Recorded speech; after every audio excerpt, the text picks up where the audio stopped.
Welcome to Turn Right Machine Works. My name is Keith.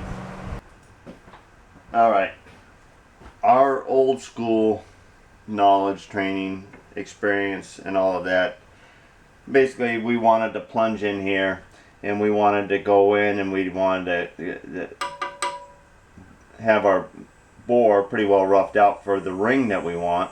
And we also wanted to save as much of the slug as possible and making a nice donut and become a part somewhere else, whether it be a bending mandrel or whatever. That's our intentions. And also too, that I showed you everything that I know to make this tool bit work. But the overhang, the age of this machine, the width, I could probably thin this down and actually get it to work. But it's better off to have that experience of knowing your limits and where it's going. And I can tell you that this can be a battle. But I'm going to go to Plan 2 and or Plan B. All right. Now Plan B is not going to be too much different, and Plan A is. Now we're going to go ahead and we're going to be using a DNMP, and what we're going to do is we're going to go ahead and set it up so that we can come in here and we're going to cut out to this halfway down. We're going to flip the plate over and come in halfway down as well. The reason why we're still wanting to cut it versus flaming and everything else is just a nice clean surface, no warpage, no hard shelling or anything else on this part at this time. Very important to have this finished diameter, our inside bore here, when we're done, running true with the pitch of the teeth, and the rest of the hole and the mounting will be there, because we're going to be cutting this sprocket in two pieces and bolting it in place and wanting it to run true as if it was a whole sprocket. Alright, so we're going to go ahead and get our tool bit in here and set up.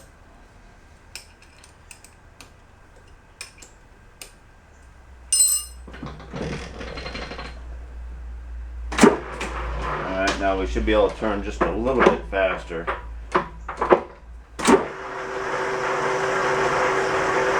Means we're going to have less tool bit pressure because we're just running the regular bit there.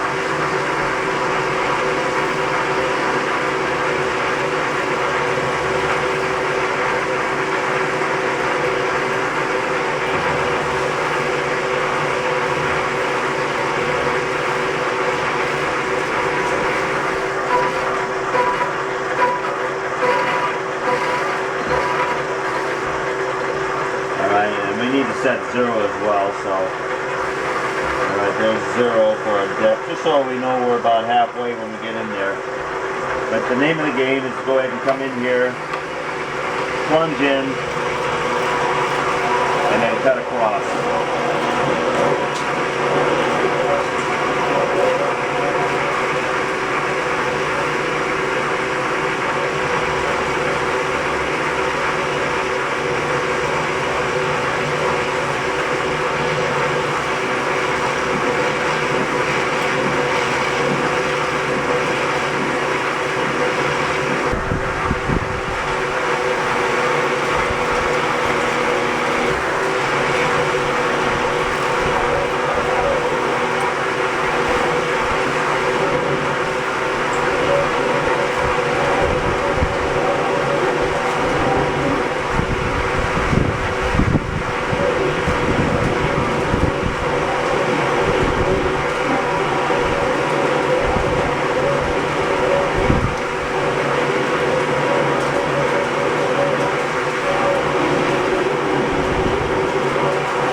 We've measured our depth here and we're very close to 500 thousandths on the depth.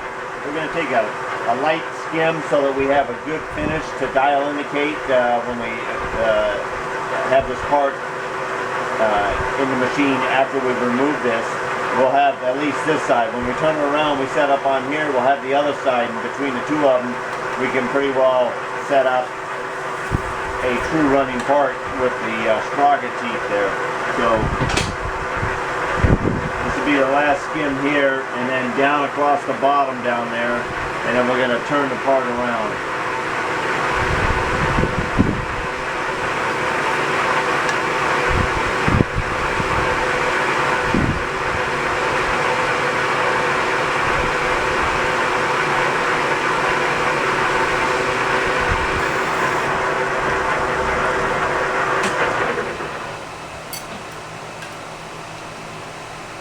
Just a skosh over 500 thousandths, and that'll be more than enough to meet halfway on this width here. All right, let's get it turned around. We'll get the other side cut. All right, we're getting down to the nitty-gritty on the second side here, and I'm reading about the depth of about 400 right now. So I'd say we're probably within 25 to 50 thousandths of actually piercing through. We're going to come all the way into the corner in here.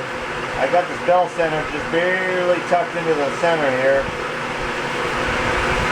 just so that we can catch that center part, or it won't move around when we break through. And it won't go flying, and maybe I won't break my tool bit.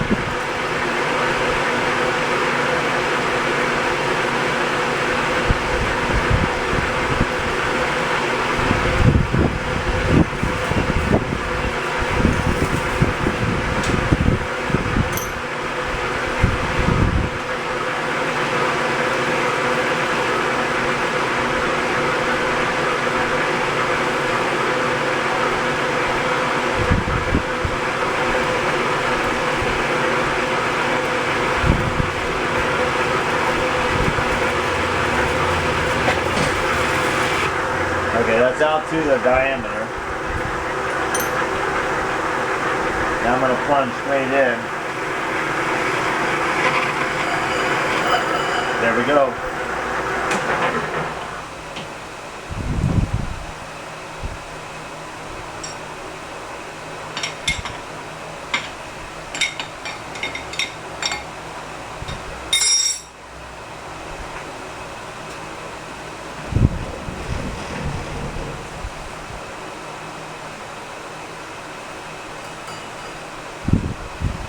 And there's our cut.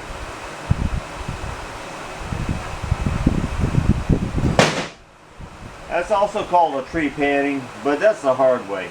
And I was just trying to show you guys a plunging tool bit, and I just don't have, I mean, you can see I'm overhanging this carriage. This is a pretty old lathe, and if we would have been able to shorten up all of this right up close, I probably could have had a pretty good show for you guys. But also too, you can't always get it because the rigidity of your machine is also part of why you can or can't do it. We got our regular standard CNMP boring bar in here, and it's just you know, it's more kind to go ahead and do bores. And we're going to bring in this diameter to match that other diameter, just kind of blend it. And then we're going to pull this unit out because we want to take these 4 holes, transfer punch it on the 2 other parts, and we're going to sandwich all 3 parts in this faceplate all at the same time, stood off with standoffs, so that we could get a uniform bore on all 3 parts.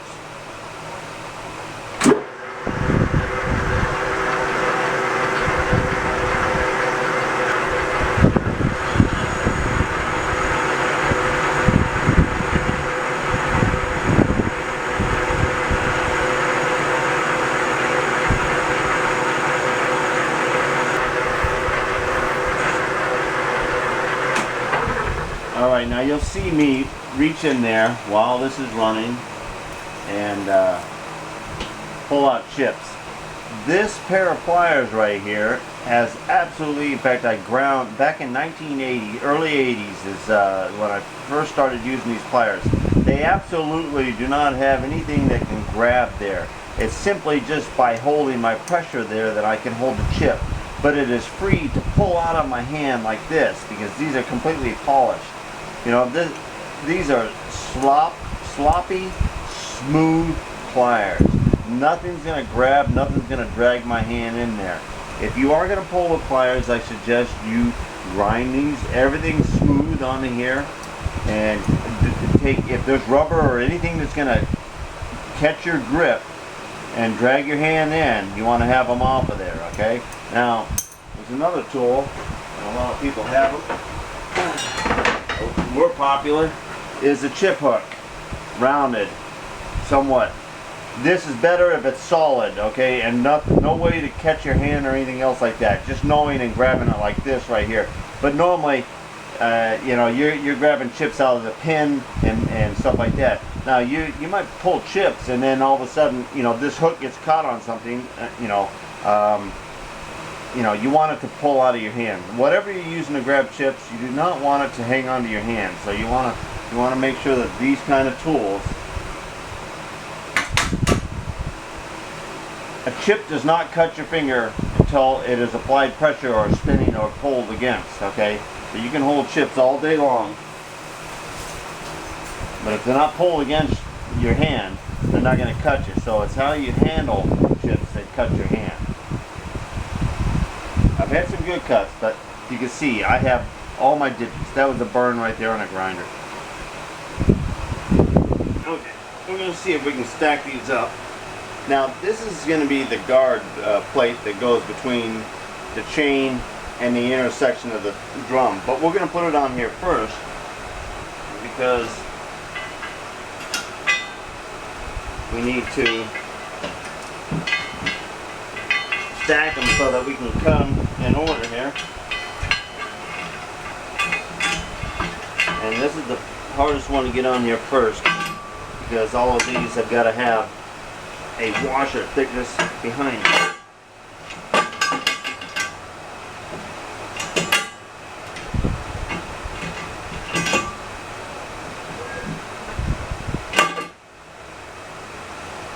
Alright, now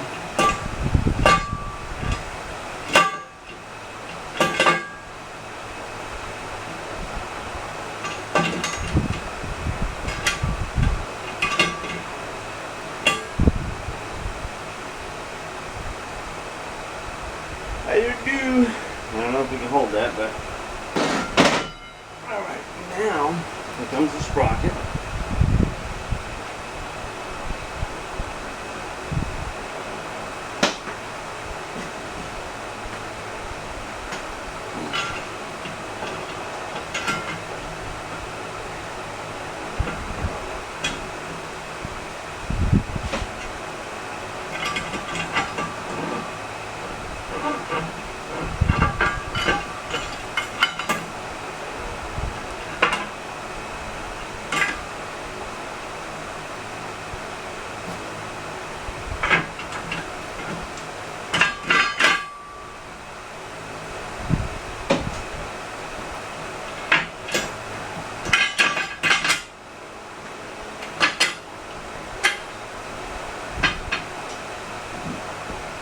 Yeah, I wouldn't have believed that. Okay, one more plate. Now this is going to be the spacer that's actually going to go between the chain guard and the sprocket on the inboard side. Now the reason why we're stacking them up this way is because we want to turn on the outside of this one and we want to turn on the inside of all of them.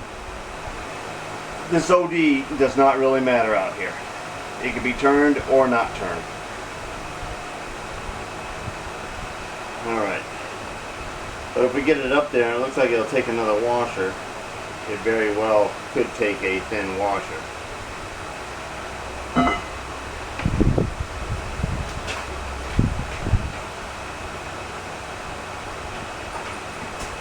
Like I said, you might as well put it on now. If it makes it, it makes it. If it doesn't make it, then it wasn't meant to be. But if it does, then we can fully turn the OD at that. Alright, now we got that one in.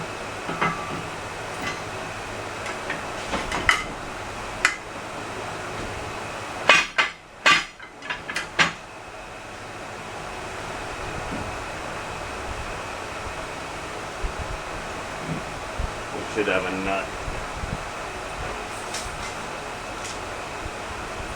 Thank you for not letting that fall.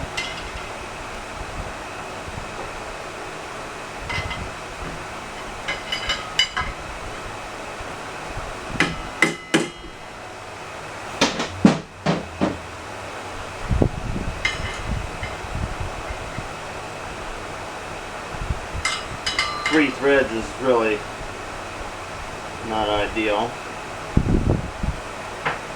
Alright, I'm going to put it neutral so we can roll this. We can set each one.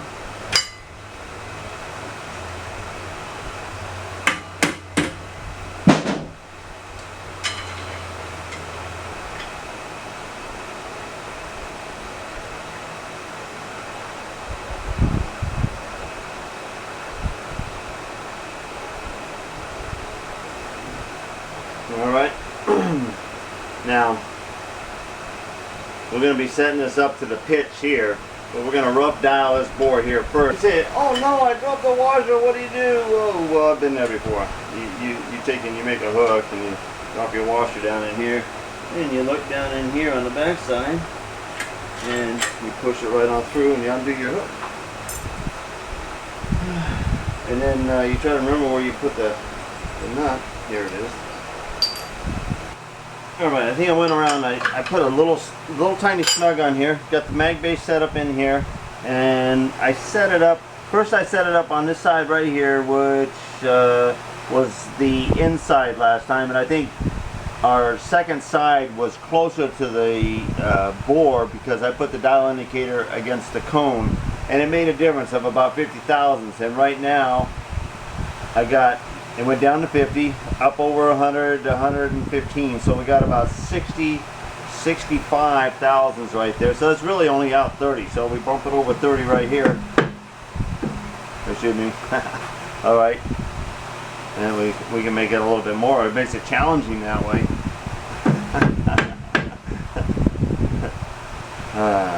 Okay, back to about where we were. All right, we're going to use gravity to help us here.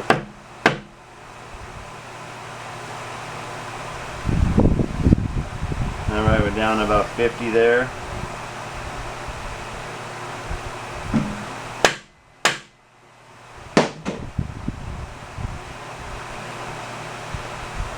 About 15. Let's go ahead and just lightly snug it.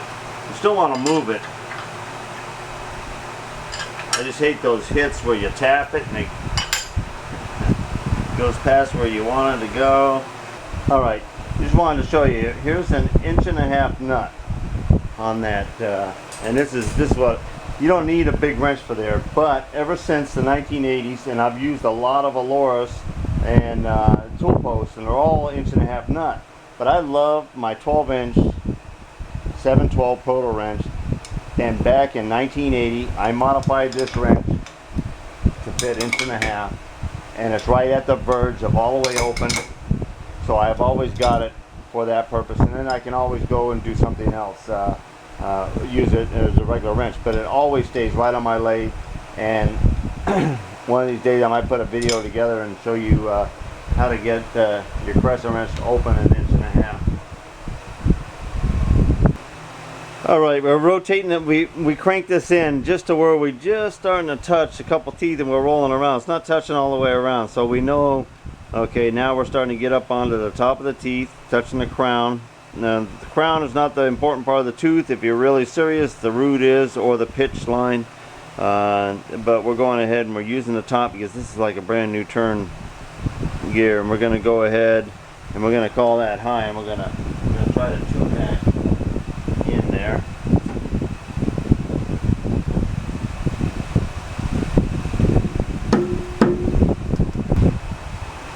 Alright, after we moved the camera out of the way, we were able to get a bronze drift in there, and we were able to tap the nut back on the back side, because remember, we're in a slot, so you're holding bolts like this. So anyway, we we tapped those a little bit, then we were able to get another brass drift right in the middle here. Now I'm just going 4 points directly across where the studs are. We're +5 there.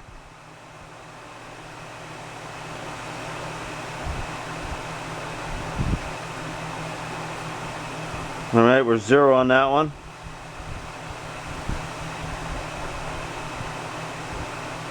We're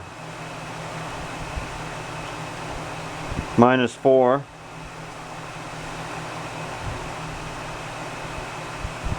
And we're 0 there. Alright, I'm not I'm not gonna fudge over 5 thousandths, okay? We're gonna be splitting this thing in half and creating a bolt-on sprocket drive for a drum. I don't know how old crane this is gonna be. I mean, we're bringing it in as close as we can, but I'm gonna call that running true, and I'm gonna snug down these and double check it, and then we're gonna start cutting. Now we're gonna be going for the inside first here, and there again, get set up, turn this straight. We're going to go ahead and we're going to get this in a little bit farther. I just kind of moved this over because it's quite easy to dial. We're going to give ourselves, we're not going to go crazy this time. We're going to kind of like just put that over there a little bit. We're going to be working inside with the inside boring head bar, and that looks good.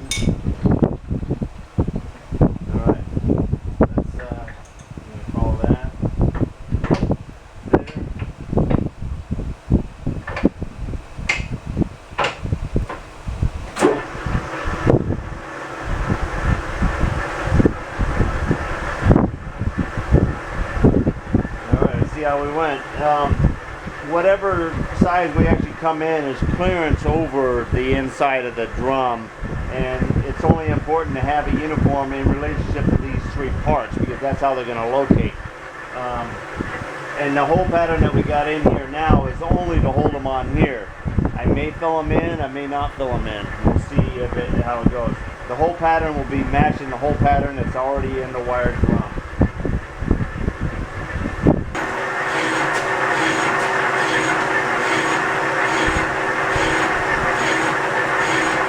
Alright, so we're hitting on the outside one here, and we're starting to skip on the inside one there. Both of those are pre-torch diameters. I ordered the plate cut ringed out, only, it wasn't that much more to have it burn out and brought here than it would be to have it and have me go ahead and set it up on the machine. And this is where that inside set of washers really comes into play here. It lets me get in and I don't have to worry about hitting the chuck or the faceplate with my boring bar here. Alright, now we're going to go ahead and we're going to crank in about 50 thousandths here.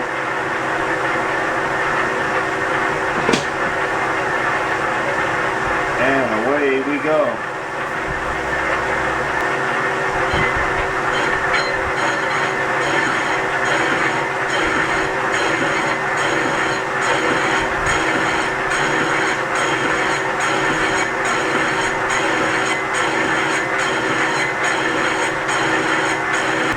Alright, our third pass in, and we're just starting to pick up the inside of the sprocket bore.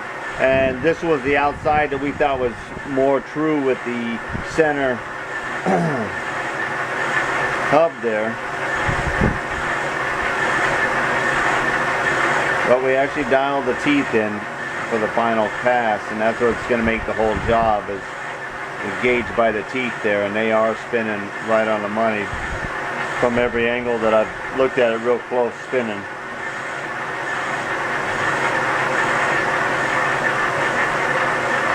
Here's something funny, is it actually skipped on the one surface over here and then 180 on the other surface over there, so it's actually skimming a bore that's in between each one of the first part offs when we were tree panning out the gear itself.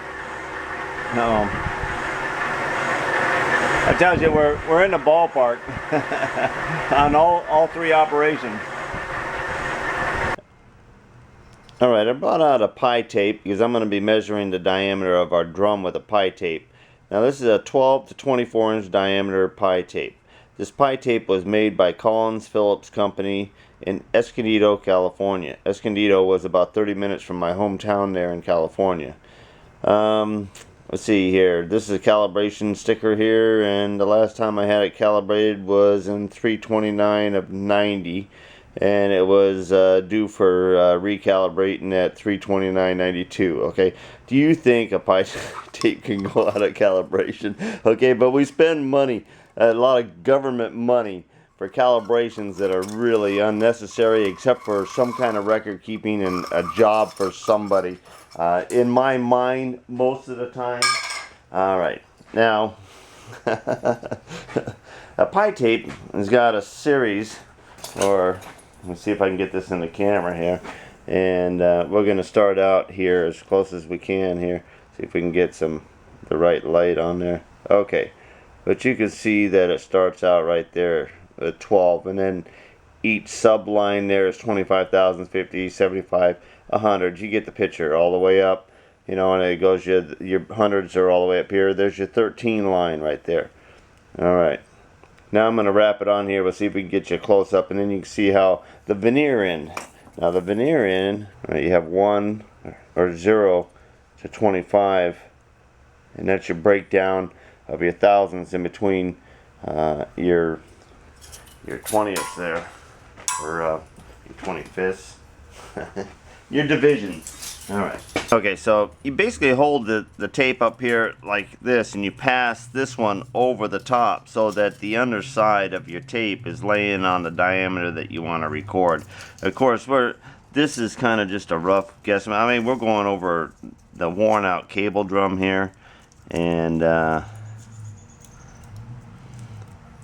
we're just barely over 13 inches here so far.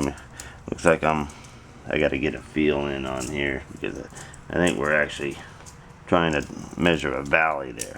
Okay, so it looks like there's 13, and we got 1, 2 lines.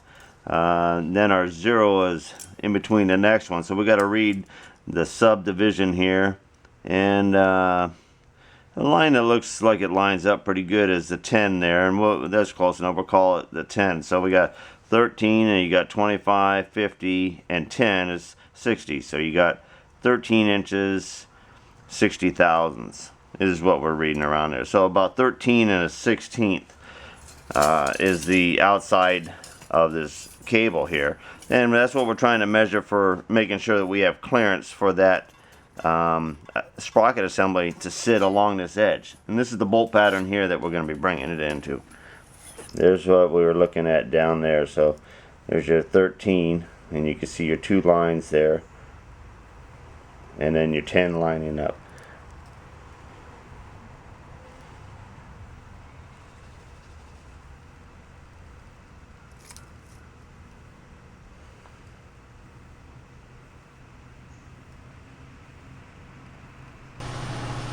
Alright, I swung the compound around, and I pulled the bar out. I turned the bar upside down. I re-squared it off of the top of the compound, and I extended this out so that I knew that I'd be able to reach this outside plate over here. We are going to skim that on the OD just because we can. We're in this setup right here.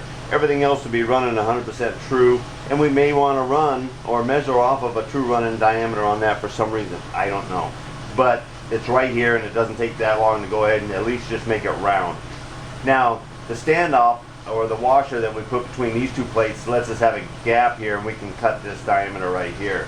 Now, this diameter we're turning down because when that chain link sits in here, the side of the chain hangs over, and these two pieces are going to be butt to each other. This is a standoff for that guard outside here. Now, we're just going to turn this down till we know we have clearance underneath our chain link flanges on the outside, as it's wrapped around here, that it has clearance to go over this this plate here. And that's what this turning of this diameter is all about for here. So we're running on our slowest speed there, and that's about 26 RPMs. We're feeding at about 4 thousandths on the revolution there, and our touch-off cut that we just did was 50,000. We're going to put another 50 in here.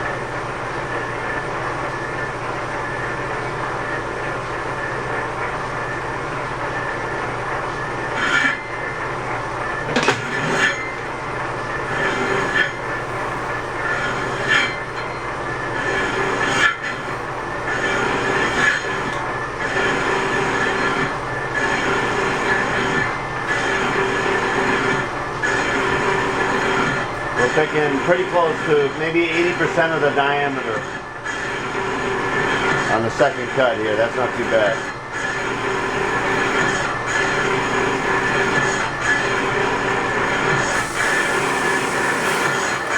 Notice by running your bit upside down too, your chips just fall away instead of piling up, sometimes curling and collecting on top of your boring bar.